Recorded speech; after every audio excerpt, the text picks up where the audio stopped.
Welcome friends in the video, and before starting the video there is one request. Please subscribe the channel, like, comment and share. Subscribe कैसे करेंगे? आपके सामने जो video है, video के बिल्कुल right hand side bottom पर एक व्हाइट और रेड कलर का एरो का सिंबल है, आपको प्रेस करना है. You will be taken to the subscribe step. Subscribe करने के बाद आपको बेल आइकन भी दबाना है ताकि जब भी नया वीडियो रिलीज हो आपके पास इंफॉर्मेशन आ जाए. आज जिस टॉपिक पर हम बात करेंगे वो एक क्वेश्चन पर बेस्ड है, और वो क्वेश्चन है कि what are the different factors related to dosage form which affect the absorption of drug. Hindi में समझें तो एब्जॉर्प्शन को अफेक्ट करने वाले डोजेज फॉर्म से रिलेटेड कौन कौन से फैक्टर्स हैं. इस जो डोजेज फॉर्म से रिलेटेड फैक्टर्स हैं, इसको दो वीडियो बनाए गए हैं. एक वीडियो है पार्ट 1 जिसका ऑलरेडी रिलीज हो चुका है, आप देख चुके हैं. In continuation with the same ये पार्ट 2 है. हर बार की तरह मैं आपसे कहूंगा कि please view the complete video, क्योंकि हो सकता है एक वीडियो के अंदर बताई हुई चीज दूसरे वीडियो से लिंक कहीं ना कहीं है और रहती ही है, फार्मेसी है ये ऐसी चीज, इसलिए आप कंप्लीट देखिए वीडियो. हम स्टार्ट करेंगे आज का टॉपिक पार्ट नंबर 2, और अपना क्वेश्चन है dosage form related factors which effect absorption. भैया डोजेज फॉर्म अलग अलग डोजेज फॉर्म, जैसे टैबलेट, जैसे कैप्सूल, जैसे पाउडर, जैसे सस्पेंशन, जैसे इमल्शन, जैसे सॉल्यूशन. इसके अलावा डोजेज फॉर्म तो इंजेक्शंस भी होते हैं, पेरेंटल्स भी होते हैं. पेरेंटल्स और इंजेक्शन के अंदर एब्जॉर्प्शन की प्रॉब्लम नहीं आती है, क्योंकि आईवी रूट और आईए रूट के अंदर तो एब्जॉर्प्शन स्टेप ही एब्सेंट होता है. तो जहां पर मेन प्रॉब्लम आती है वो डोजेज फॉर्म ही आपके सामने है. इसमें आप देखना कि एब्जॉर्प्शन में प्रॉब्लम जब आती है जब ज्यादा बैरियर्स होते हैं. तो जैसे जैसे हम नीचे की तरफ चलेंगे डोजेज फॉर्म के अंदर बैरियर्स कम होते जाएंगे तो एब्जॉर्प्शन फास्ट होता जाएगा. और हम जानते हैं अगर एब्जॉर्प्शन फास्ट है तो बायोअवेलेबिलिटी भी ज्यादा है और अल्टीमेटली एक्शन भी उतना जल्दी मिलेगा. सो दिस इज द डायग्राम. इसके अंदर दिया हुआ है स्लोएस्ट एंड फास्टेस्ट, मतलब जैसे जैसे नीचे जाएंगे absorption will increase means fastest. अब किसका fastest? The different dosage forms are tablet, capsule, powder, suspension, emulsion, suspension. If we will compare the absorption of the drug from different dosage form, this will be the rate of absorption. सबसे कम रहेगी tablet के अंदर और सबसे fast रहेगी solution के अंदर. इसका मतलब अगर हम सीक्वेंस पे जाएं तो मैक्सिमम एब्जॉर्प्शन सॉल्यूशन, फिर इमल्शन, फिर सस्पेंशन, फिर कैप्सूल्स, फिर आएगा टैबलेट्स, फिर आएगा coated tablets, entry coated tablet and sustained release doses form. अब ये ऐसा क्यों हुआ, अब आगे चलेंगे जब फैक्टर्स देखेंगे इसका जवाब आएगा आपके पास. अब ये जो डिफरेंट डोजेज फॉर्म्स हैं आप देखिए, टैबलेट पहले डिसइंटीग्रेट होगी ग्रेन्यूल्स में, ग्रेन्यूल से बनेंगे फाइन पार्टिकल्स, फाइन पार्टिकल्स का डिसोल्यूशन होगा, डिसोल्यूशन के बाद वो सॉल्यूशन में आएगी, सॉल्यूशन के बाद वो एब्जॉर्ब होगी, एफ का मतलब बायोअवेलेबिलिटी. और हम मान के चलते हैं कि once the drug has been absorbed, it means it will reach into the blood, means it will become bioavailable. तो टैबलेट ये स्टेप होने के बाद सॉल्यूशन फॉर्म में आने के बाद एब्जॉर्ब हुई, बायोअवेलेबल हुई और आपको एक्शन मिल गया. ये तो है टैबलेट की बात. कैप्सूल की बात करें तो कैप्सूल में ग्रेन्यूल्स होते हैं, तो ग्रेन्यूल्स आ गए. ग्रेन्यूल्स एक तरह से फाइन पार्टिकल्स हैं, वो डिसॉल्व होंगे, सॉल्यूशन में आएंगे, एब्जॉर्प्शन होगा, फिर एक्शन होगा. ऐसे ही पाउडर की बात करें तो powders are in the form of fine particles, जिनका डिसोल्यूशन होना है, फिर ड्रग सॉल्यूशन फॉर्म में आएगी, उनका एब्जॉर्प्शन होगा, उनका फिर एक्शन दिखेगा. इमल्शन ऑलरेडी क्या है, एक तरह से सॉल्युबलाइज फॉर्म में है, पार्टिकल्स छोटे हैं उसके अंदर, तो कह सकते हैं कि या तो सॉल्यूशन फॉर्म में है या सॉल्युबलाइज फॉर्म में है या डिसॉल्व फॉर्म में है. तो एक तरह से वो सॉल्यूशन फॉर्म में आ गए, सॉल्यूशन फॉर्म में आने के बाद एब्जॉर्प्शन हुआ और एक्शन आ गया उसका. अब अगला जो स्टेप है इमल्शन के बाद ये आता है सॉल्यूशन. सॉल्यूशन क्या है, ऑलरेडी सॉल्यूशन फॉर्म में ड्रग, एब्जॉर्प्शन होगा और आपको क्या मिल गया, एक्शन मिल गया. तो ये तो बात हुई डोजेज फॉर्म की. और इन डोजेज फॉर्म में एक चीज साफ दिख रही है कि जैसे जैसे हम नीचे आ रहे हैं बैरियर कम होते जा रहे हैं. बैरियर का मतलब टैबलेट को इससे गुजरना है, इससे गुजरना है, इससे गुजरना है, लेकिन सॉल्यूशन तो अल्टीमेटली सॉल्यूशन फॉर्म में है ही सही. तो एब्जॉर्प्शन और एक्शन, तो इसीलिए absorption will B fast in solution. तो ये तो बात हो गई एक कंपैरिजन जिससे आपको आइडिया लग जाएगा। अब करते हैं कि टैबलेट में ऐसा तो है लेकिन एक्शन लेट क्यों आ रहा है, कौन से फैक्टर्स रिस्पॉन्सिबल हैं। इसी तरह से कैप्सूल में ठीक है टैबलेट से जल्दी आ रहा है एक्शन, इट इज करेक्ट, लेकिन फिर भी क्या है एक्शन लेट आ रहा है। तो क्यों आ रहा है, जल्दी आ रहा है, क्यों आ रहा है, या कौन कौन से फैक्टर्स हैं जो लेट या जल्दी के लिए रिस्पॉन्सिबल है, मतलब एब्जॉर्प्शन ज्यादा है कम क्यों हो रहा है। तो we will take one by one all the dosage forms. पहला आता है डोजेज फॉर्म टैबलेट। टैबलेट के अंदर जो अल्टीमेटली जो ड्रग का डिसोल्यूशन है वो डिपेंड करता है कई फैक्टर्स पर, जैसे बाइंडर या टाइप ऑफ बाइंडर जो आपने यूज किया है। कैसे, हम जानते हैं कि if we increase the amount of binder, if we increase the concentration of binder, hardness क्या हो जाएगी, इंक्रीज हो जाएगी।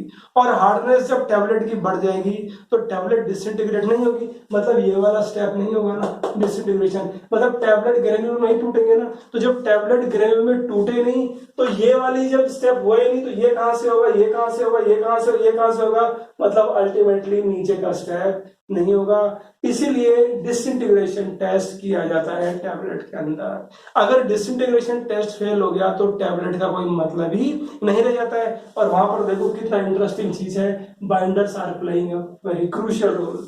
तो बाइंडर, टाइप ऑफ बाइंडर और अमाउंट हो गया। अगला आता है कंप्रेशन फोर्स। कंप्रेशन फोर्स क्या है कि हम जानते हैं कि how the tablet is compress, it is compress between the upper punch and lower punch. और किसका हो रहा है वो कंप्रेशन, ग्रेन्यूल्स का हो रहा है। अब पिछले वीडियो में हमने ये भी देखा है, इसलिए मैं आपको बार बार बोलता हूं कि वीडियो पूरा देखिए।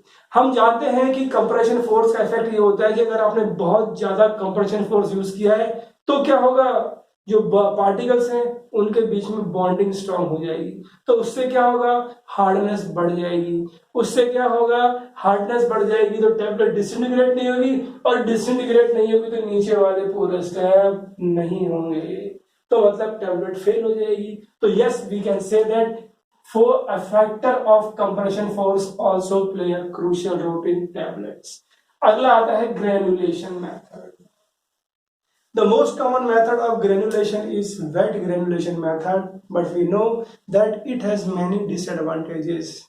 For example, the drugs which are prone to hydrolysis and which are heat sensitive, they cannot be prepared by this method. मतलब granules of those drugs cannot be prepared by this method. इसलिए पिछली video में आप देखिएगा कि एक अलग method है, एक सुपीरियर मेथड है, एग्लोमरेटिव फेस ऑफ कम्युनिकेशन APOC, जिसके अंदर बॉल मिल यूज करते हैं। डिटेल्स में आपको यही नहीं बता पाऊंगा क्योंकि again it will be a lengthy thing, lengthy video हो जाएगा, इसलिए आपको वीडियो देखिए, डिटेल्स आपको वहां मिल जाएंगे।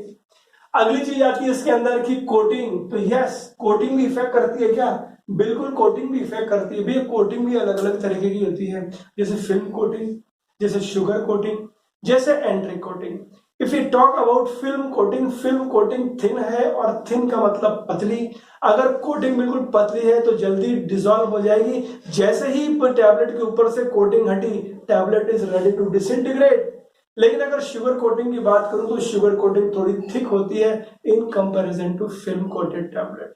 तो जल्दी डिसॉल्व कौन सी होगी कोटिंग, फिल्म, फिर उसके बाद शुगर कोटेड। तो कहने का मतलब अगर फिल्म कोटेड और शुगर कोटेड टैबलेट का कंपैरिजन किया जाए तो एब्जॉर्प्शन फास्ट किस में होगा, फिल्म कोटेड टैबलेट में। और साथ ही साथ अगर एंट्रिक कोटेड टैबलेट में रख दें तो एंट्रिक कोटेड टैबलेट की तो कोटिंग ऐसी होती है जो बहुत देर में घुलती है। इसीलिए तो क्या करते हैं, जब डिसइंटीग्रेशन टेस्ट किया जाता है, डिसइंटीग्रेशन टेस्ट में पहले उसको कुछ समय के लिए, कुछ घंटे के लिए उसको पहले स्पेशल डिसइंटीग्रेशन फ्लूइड में रखा जाता है ताकि वो कोटिंग डिसॉल्व हो जाए, और डिसॉल्व होने के बाद ही उसको डीटी के लिए इंस्ट्रूमेंट या अपरेटस में डाला जाता है। तो अगर मैं इस तरह से अगर इनको जमाऊं अगर एब्जॉर्प्शन के बेस पे, तो देखिए पहले कोटेड टैबलेट आती है, फिर एंट्री कोटेड टैबलेट आती है, और लास्ट में sustained release doses form. Sustained release product या सस्टेन्ड रिलीज डोजेज फॉर्म का तो नाम ही है कि जिनका एब्जॉर्प्शन लंबे समय तक चलता है, इसीलिए लास्ट कैटेगरी दी गई है। तो ये बात हुई किसकी, टैबलेट की। अगला डोजेज फॉर्म कौन सा आता है, कैप्सूल। अब कैप्सूल के अंदर भी अलग अलग चीज इफेक्ट करती है, कैसे, particle size, density, polymorphism, intensity of packing, effect of excipients. अब वन बाय वन हम देखेंगे पार्टिकल साइज। तो पार्टिकल साइज हम जानते हैं कि जितना पार्टिकल साइज छोटा होता है सरफेस एरिया उतना ज्यादा होता है। और हमें भूलना नहीं चाहिए कि whenever we are talking we should mention effective surface area, means if the particle size is less there is increase in effective surface area। effective surface area मतलब वो surface area which is in actual contact with the dissolution fluid। तो yes, जब आप capsule में particle size use करते हो तो क्या है, सरफेस एरिया ज्यादा होता है तो डिसोल्यूशन ज्यादा होगा। और हम जानते हैं पिछले वीडियोस के अंदर भी नॉइस बिल्ट इक्वेशन और थ्योरीज ऑफ डिसोल्यूशन में कि जितना एरिया ज्यादा होगा उतना डिसोल्यूशन ज्यादा होगा। तो इसलिए कैप्सूल का एब्जॉर्प्शन ज्यादा है इन कंपैरिजन टू टैबलेट्स। अगली चीज आती है डेंसिटी। भैया डेंसिटी एक तरह से रिलेटेड है पोरोसिटी से। कैसे कि सपोज एक सैंपल है पाउडर का, मैं फिर कह रहा हूं कि आप पिछला वीडियो देखिए तो आपको और डिटेल्स मालूम लगेगी, लेकिन शॉर्ट में यहाँ बताने की कोशिश कर रहा हूँ कि सपोज ये पाउडर के पार्टिकल्स हैं। अब ये पार्टिकल्स एक तो लूजली अरेंज है, मतलब इनके अंदर पोरोसिटी है, और एक दूसरा सैंपल जिसमें पार्टिकल बिल्कुल पास पास है। पास पास का मतलब जब ये पाउडर या फिर ये जो ग्रेन्यूल्स हैं जो कैप्सूल के अंदर है ये जेआईटी में जाएगा तो देखो सॉल्वेंट को जाने का समय नहीं मिल रहा इसके अंदर, या तो समय नहीं मिल रहा या जगह नहीं मिल रही है। तो अगर सॉल्वेंट अंदर जाएगा नहीं तो इंट्रैक्शन नहीं होगा, वेटिंग नहीं होगी, वेटिंग नहीं होगी तो डिसॉल्व नहीं होगी, डिसॉल्व नहीं होगी तो एब्जॉर्ब नहीं होगी। तो यस, लेकिन अगर पोरोसिटी है तो solvent can easily enter through the pores, wetting will easily takes place, dissolution will be faster and absorption will be faster. So this is how the porosity effects. अगला factor आता है polymorphism. भैया polymorphism क्या होता है, हम जानते हैं कि एक ड्रग एक या एक से ज्यादा क्रिस्टलिन फॉर्म में अवेलेबल होती है, that process is termed as polymorphism. Important चीज ये है कि if the drug is available in more than one crystalline forms, इन अलग अलग फॉर्म्स को बोलते हैं पॉलीमॉर्फ्स।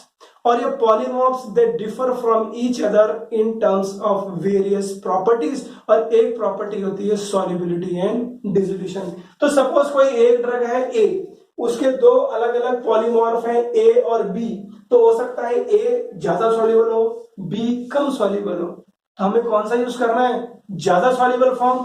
तो yes, polymorphism effect the dissolution and therefore the bioavailability या फिर एब्जॉर्प्शन।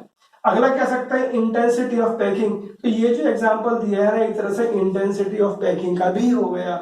यहाँ पर ग्रेन्यूल बिल्कुल पास में है, यहाँ पर दूर दूर है। अगर बिल्कुल पास में है तो क्या सॉल्वेंट जाएगा और एक बार चला गया तो बर्स्टिंग इफेक्ट आएगा, विस्फोट जैसा इफेक्ट आएगा, जिससे पार्टिकल्स क्या होंगे आपके दूर दूर हो जाएंगे। और दूर दूर होने से क्या होगा, सॉल्वेंट पूरी तरह से उनको कवर कर लेगा और पूरी तरह से डिसोल्यूशन हो पाएगा। लेकिन इसका दूसरा एक और इफेक्ट है, एक और पहलू है कि अगर सॉल्वेंट अंदर नहीं गया तो इसका मतलब एक मॉडरेट पैकिंग होनी चाहिए, ना तो बिल्कुल लूज और ना बिल्कुल टाइट। तो यह है इंटेंसिटी ऑफ पैकिंग का इफेक्ट। अगला आता है इफेक्ट ऑफ एक्सिपिएंट्स। टैबलेट या कैप्सूल में भी कई तरह के एक्सिपिएंट्स यूज किए जाते हैं। जैसे कैप्सूल की मैन्युफैक्चरिंग के अंदर जब हार्ड जिलेटिन कैप्सूल की मैन्युफैक्चरिंग की बात हो रही है तो ग्रेन्यूल्स या फिर जो पाउडर है वो भरा जाता है शेल के अंदर और वो आता है हॉपर से, और वहां पर अगर फ्लो पुअर होगा तो समस्या आती है नॉन यूनिफॉर्मिटी ऑफ डोज।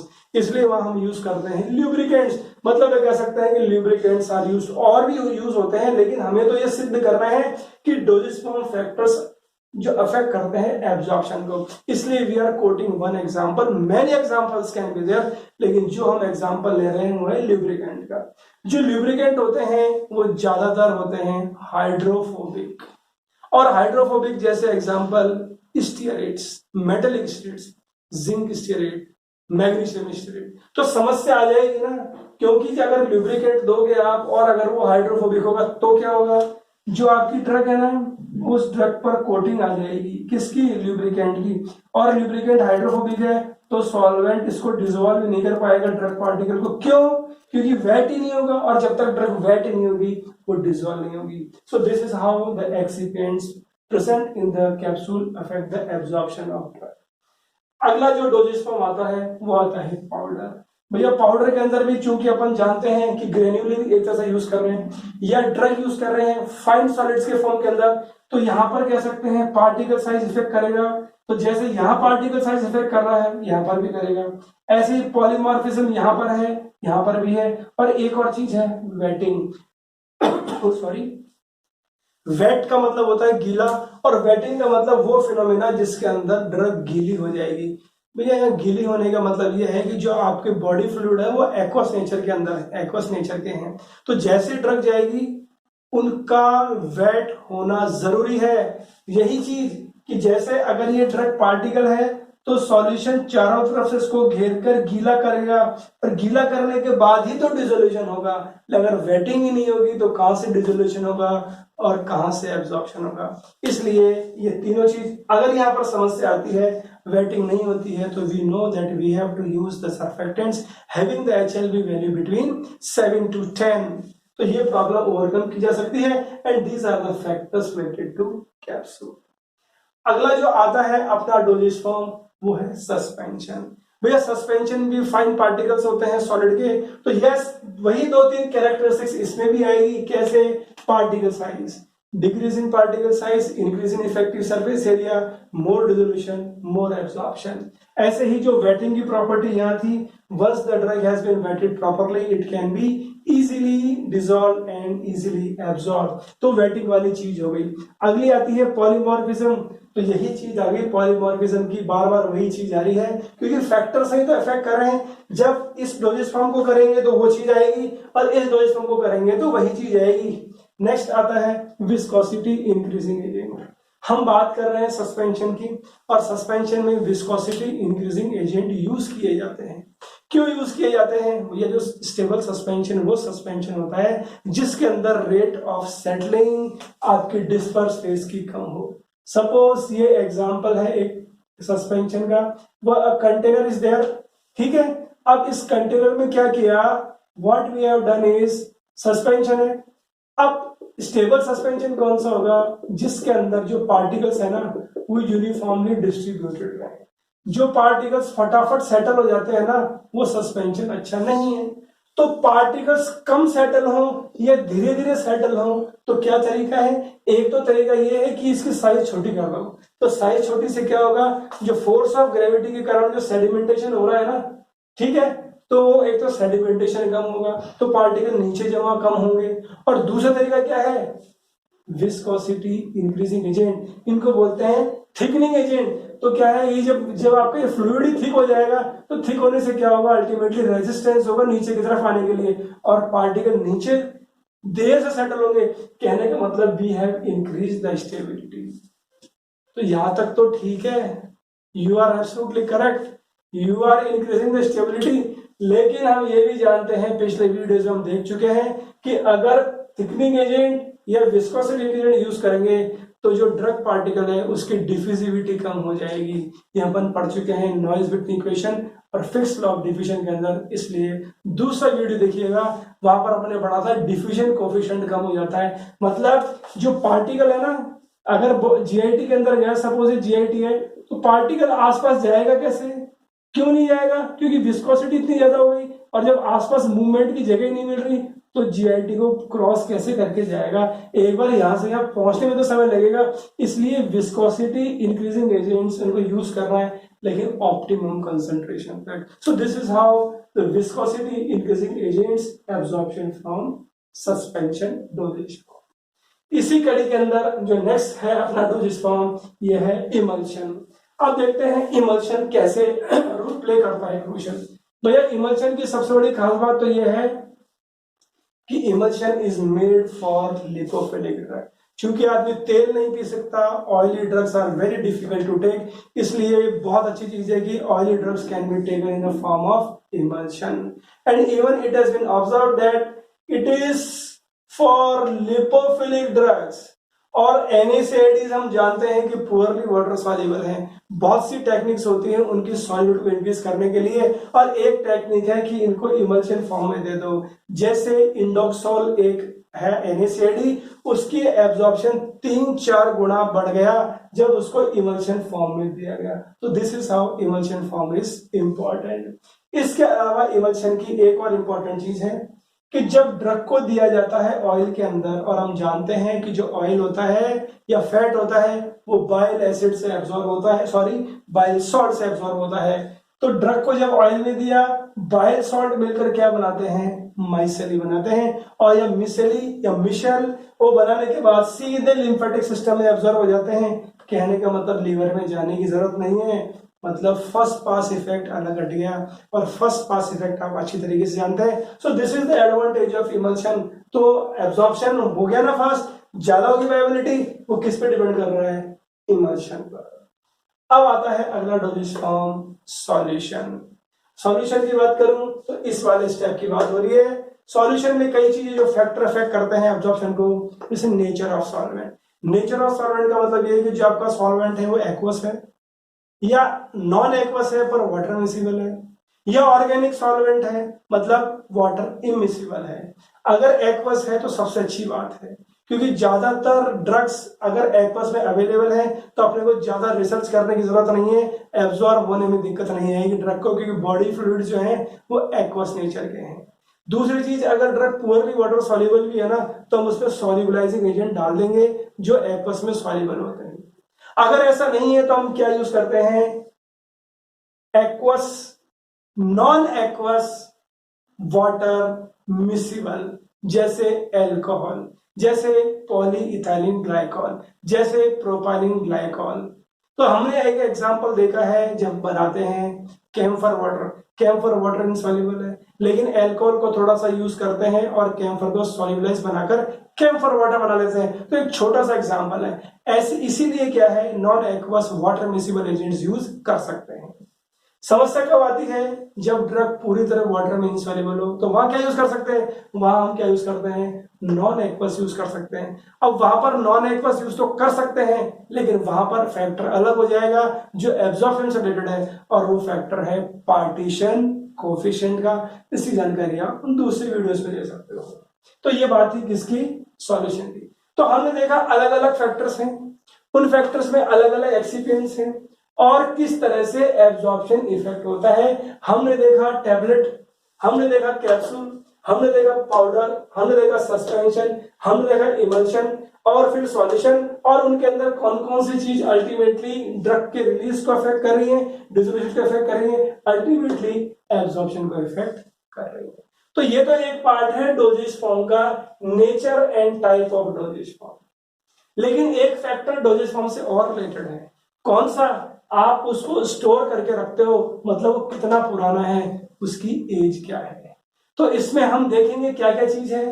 हम जानते हैं कि अगर मैं पॉलीमॉर्फ्स की बात करूं तो polymorphs on the basis of stability दो तरह के होते हैं, एक होता है स्टेबल और एक होता है मेटास्टेबल। स्टेबल की सॉल्युबिलिटी कम होती है, मेटास्टेबल की ज्यादा होती है। तो कौन से यूज करते हैं, मेटास्टेबल पॉलीमॉर्फ्स आर यूज्ड। लेकिन प्रॉब्लम क्या है कि during the course of time the metastable polymorphs is converted into stable. और मैं अभी अभी आपने बात की है ना कि स्टेबल की सॉल्युबिलिटी कम होती है, कहने का मतलब जो मेटास्टेबल है वो स्टेबल में कन्वर्ट हो जाएगा, डिसोल्यूशन कम हो जाएगा, एब्जॉर्प्शन कम हो जाएगा। ये किस कारण हुआ, स्टोरेज और एज की वजह से। इसी तरह कई ड्रग्स का जाता है पॉलीमराइजेशन, जैसे एल्यूमिनियम हाइड्रोक्साइड एंटासिड समय के साथ पॉलीमराइज हो जाएगा, उसकी एक्टिविटी कम हो जाएगी। ऐसे ही कई ड्रग्स में क्या है, हार्डनिंग हो जाती है। ऐसे ही अब ये क्यों हो रहा है, because of variation of temperature. अब आप सोचिए, अगर एग्जांपल देने के हिसाब से अगर इमल्शन को फ्रिज में रखा जाए या रेफ्रिजरेटर में रखा जाए तो क्या होगा, और इफेक्ट पड़ेगा ना, टेम्परेचर का इफेक्ट पड़ेगा ना, स्टोरेज का बिल्कुल पड़ेगा। इमल्शन को अगर आपने रेफ्रिजरेटर में रख दिया तो क्या होगा, उसमें एक फेज तो एक्वस है, मतलब पानी है, और पानी जम गया तो पानी जम गया तो क्या होगा, तेल अलग हो जाएगा, पानी अलग हो जाएगा, और तेल और पानी अलग अलग होना इमल्शन में क्या कहलाता है, क्रैकिंग। मतलब because of keeping in very cool place या कोल्ड प्लेस, इमल्शन क्या हो जाएगा, क्रैक हो जाएगा, और फिर एब्जॉर्प्शन का कोई लेना देना ही नहीं रहेगा, मतलब डोजेज फॉर्म ही आपका खराब हो गया। इसी तरह क्या है कि कई जो ड्रग्स हैं अगर आप हाई कंडीशंस पे रखोगे, हाई टेम्परेचर पे रखोगे, तो वहां पर भी उसकी सॉल्युबिलिटी या फिर उसकी जो काइनेटिक्स है, रेट ऑफ केमिकल रिएक्शन, उसमें डिफरेंस आएगा, ड्रग आपकी खराब हो सकती है। अल्टीमेटली क्या होगा, कोई नया प्रोडक्ट बनेगा, मतलब एब्जॉर्ब कुछ और ही चीज होगी। ठीक है, तो ये एक कहानी है बहुत शॉर्ट के अंदर, doses form factors which affect the absorption. इस जो फैक्टर्स हैं इसके दो वीडियो हैं, पार्ट 1 और पार्ट 2। पार्ट 1 पहले ही आप देख चुके हैं, ये आपका पार्ट 2 है ना। बिफोर एंडिंग दिस, एक अगेन छोटी सी request, please subscribe the channel, like, comment and share. Meet you soon. Till then, goodbye.